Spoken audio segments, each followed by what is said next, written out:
Hello friends, Sunday எடுத்த black தான். பாப்பா ஊர்லேருந்து வர்றா. பாப்பாவை பார்க்குறக்கு சொந்தக்காரங்களாம் வராங்கன்னு சொல்லி வெஜ் மீல்ஸ் தான் பிளான் பண்ணியிருந்தோம். நானும் அம்மா பக்கத்து வீட்டுக்கா 3 பேர் சேர்ந்து தான் இன்றைக்கி வெஜ் மீல்ஸே ப்ரிப்பேர் பண்ணோம். அம்மா மார்னிங் டிஃபன் ரெடி பண்ணுறக்குள்ளேயுமே நான் வெங்காயம் பூண்டு எல்லாம் கட் பண்ணி எடுத்துக்கிட்டேன். கலையக்காவும் எங்களுக்கு வெஜ்ஜெல்லாம் கட் பண்ணி கொடுத்து ஹெல்ப் பண்ணாங்க. இப்போ காப்படி துவரம் பருப்புக்கு நான் ஒரு சேர பாசி பருப்பு ஆட் பண்ணி 2-3 தக்காளியை கட் பண்ணி போட்டு குக்கரில் ஒரு 2-3 விசில் விட்டுக்கலாம். இப்போ ஒரு சைடு நம்ம வேக வச்சுட்டு இன்னொரு சைடில் காய் எல்லாமே போட்டு வேக வைக்கலாம். இப்போ என்னென்ன காய் ஆட் பண்ணியிருக்கேன்னா முள்ளங்கி, கேரட், பீன்ஸ், முருங்கைக்காய், உருளைக்கிழங்கு. நீங்கள் பருப்புக்குள்ளே ஆட் பண்ணுற எல்லா காயுமே ஆட் பண்ணி கூட வேக வச்சுக்கலாம். நாங்கள் இன்றைக்கிட்ட ஆட் பண்ணோம். இது கூட உப்பு கொஞ்சம் மஞ்சத்தூள் ஆட் பண்ணி நல்லாவே வேக விட்டுறலாம். இப்போ பருப்பு வச்சது வந்துருச்சு. இன்னொரு சைடில் தக்காளியை கொதிக்க விட்டேன். தக்காளி கொதித்து வந்ததும் நம்ம பருப்பு ஆற வச்சுருக்கோம், தக்காளியையும் ஆற வச்சுருக்கோம். ரசத்துக்காக தக்காளி போட்டிருந்தேன்.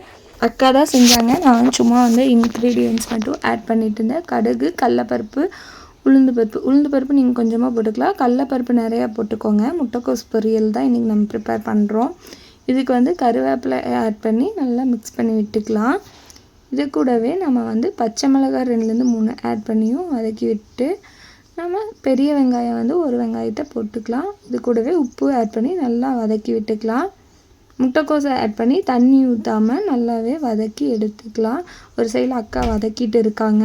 அதுக்குள்ளே இன்னொரு அடுப்பு ஃப்ரீ ஆச்சு. நான் இதில் நல்லெண்ணெய் ஊற்றி நல்லெண்ணெய் காஞ்சதுமே நம்ம வெண்டைக்காயை வதக்கி எடுத்துக்கலாம். இது புளிக்குழம்புக்காக. வெண்டைக்காயை நல்லா வதக்கினதுமே நம்ம நிறம் மாறி வரும்.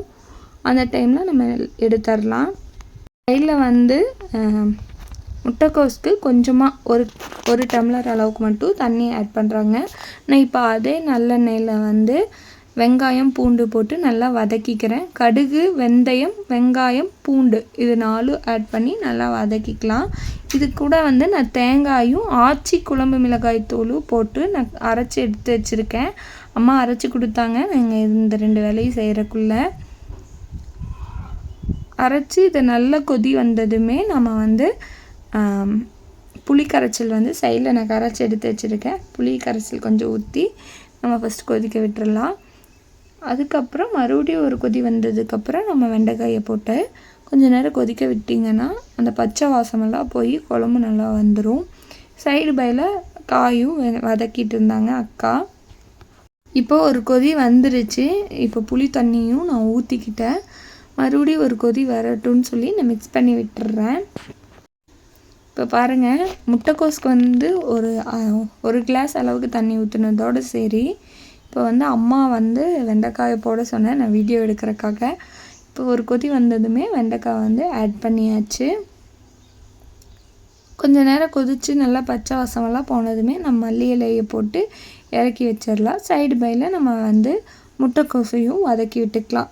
புளிக்குழம்பு ரெடி ஆகிடுச்சு. அது வேறு பாத்திரத்தில் மாற்றி எடுத்து வச்சுக்கலாம். இப்போ பருப்பு குழம்புக்கு தாளிப்பு கொடுத்துக்கலாம். அதுக்கு ஒரு பேனில் எண்ணெய் ஊற்றி கடுகு, கடலப்பருப்பு, உளுந்து பருப்பு ஆட் பண்ணி இது கூட கருவேப்பிலை, சின்ன வெங்காயம், பூண்டு எல்லாம் ஆட் பண்ணி மிக்ஸ் பண்ணி விட்டுக்கலாம். நம்ம வேக வச்ச பருப்பு தக்காளியை கடைஞ்சி எடுத்து ஆட் பண்ணிக்கலாம். நம்ம வேக வச்சு தனியாக காய் எடுத்து வச்சுருந்தோம் பார்த்திங்களா, அது தண்ணி வடிச்சும் ஆட் பண்ணி நல்லா மிக்ஸ் பண்ணி விட்டுக்கலாம். நல்லா கொதிச்சு வரட்டும். கொதிச்சு வந்ததுமே நம்ம புளி கரைச்சலை ஊற்றிக்கலாம். இப்போ தேவையான அளவுக்கு உப்பு ஆட் பண்ணிக்கோங்க. அக்கா புளி தண்ணி ஊற்றிட்டாங்க. அதனால் நான் வீடியோ எடுக்கலை. இது கூட சக்தி சாம்பார் மிளகாய்த்தூள், குழம்பு மிளகாய்த்தூள் இல்லை சாம்பார் மிளகாய்த்தூளை ஆட் பண்ணி மிக்ஸ் பண்ணி விட்டிங்கன்னா அவ்வளோதான். இன்னொன்று நம்ம ரசத்துக்கு எப்படி ப்ரிப்பேர் பண்ணலான்னு பார்க்கலாம். நம்ம வேக வச்சுருந்த தக்காளியை கடைஞ்சி எடுத்துக்கலாம். அது கூட புளி கரைசலையும் கரைச்சி எடுத்துக்கலாம். மஞ்சத்தூள், ரசம் தூள் இதெல்லாம் ஆட் பண்ணிக்கலாம். நான் சைடில் ரசத்துக்கு அரைச்சி எடுத்து வச்சுருக்கேன். ஒரு கட்டு பூண்டு, 4-5 வரமிளகா, 2 பச்சை மிளகா, மல்லி இலை, 1 ஸ்பூன் ஜீரகம், 1.5 ஸ்பூன் மிளகு, 2 ஸ்பூன்லேருந்து 3 ஸ்பூன் அளவுக்கு மல்லி ஆட் பண்ணி நல்லா மிக்சியில் அரைச்சி எடுத்துட்டாங்க அம்மா. ஆஸ் யூஷுவல் ரசத்துக்கு எப்பவும் போல் தாளிப்பு கொடுத்துக்கலாம். எண்ணெய், கடுகு போட்டு நம்ம அரைப்பு கொடுத்ததையும் போட்டு வடித்த தண்ணியையும் ஆட் பண்ணி கொதிக்க விட்டோம்னா வேலை முடிஞ்சிச்சு. குழம்பு, புளிக்குழம்பு, ரசம், காயெல்லாம் ப்ரிப்பேர் பண்ணியாச்சு. நெக்ஸ்ட்டு பாயாசம், வடையும் தான்.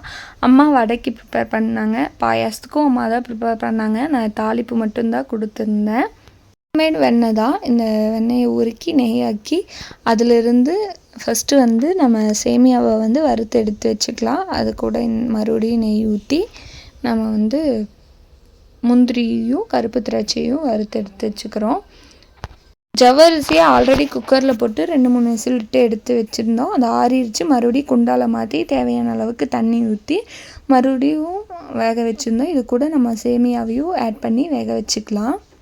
ஜவ்வரிசி சேமியா ரெண்டுமே நல்லா வெந்து வந்ததுமே நம்ம வந்து முந்திரி பாதாம் இதெல்லாம் ஆட் பண்ணிக்கலாம். இதுக்கு முன்னாடி ஒரு ஸ்டெப் இருக்குது, நான் சொல்ல மறந்துட்டேன்.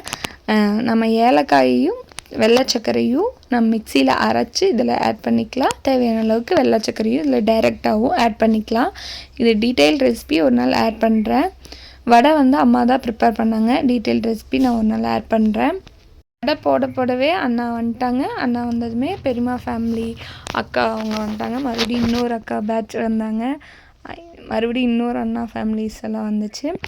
அன்றைக்கி டேவே ரொம்ப பிஸியாக ஹாப்பியாக போச்சு. பாப்பா கூட அவளை வந்து இப்போ தான் பார்க்குறோம் பண்ணுறோங்கும்போது எல்லாத்துக்குமே ஹாப்பி. அவங்க சித்தப்பா கிட்டே போயிட்டு அவள் வரவே இல்லை கடைசி வரைக்கும். தேங்க்யூ ஃபார் வாட்சிங். Keep supporting. டாட்டா.